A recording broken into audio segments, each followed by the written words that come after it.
This is another fun article. Again, Elon verse. Musk poaches 14 Meta AI engineers with a different offer. So we'll talk about what's going on in Meta in a second, but I think this is fundamentally what Elon does extraordinarily well. Right? He has a massive transformative purpose.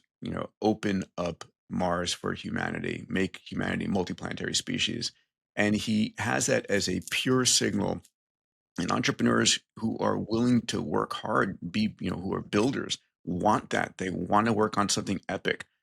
It isn't about the money, since eventually we're heading towards a post-capitalist society anyway.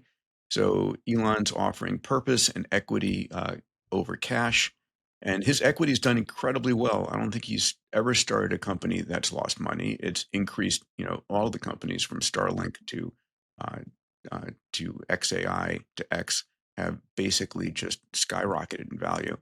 And uh, we're going to see a startup intensity here.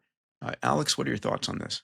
I remember back to the early days of call it the post 2012 ImageNet revolution in AI, when there was a lot of concern, including, as I recall, from Elon, that AI would end up being a monoculture, that Hmm.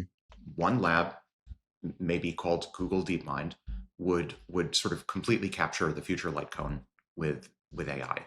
And I think I view this and other related headlines as a very healthful sign that we're not ending up in that future of a monoculture, of a singleton, where just a single culture from a single frontier lab has complete dominance, complete hegemony over AI. We're going to see, and we are seeing, multiple competing AI frontier labs with different cultures, and this should and is, this should be one of those cultures. The manic focus and intensity of just delivering state of the art results, and we'll see lots of other cultures as well, and we'll have them compete, and that's the world that we humans, I would argue, want to live in. Yeah, and I think a purpose-driven life is going to be far more important in the future than anything else. And being clear about why you're doing what you do, and waking up in the morning and having an epic mission and being excited about building is a future that I want. It's always been part of my life, and I want for my kids. And that's what's going to win over just cash, especially working someplace if you don't like the culture, as you said.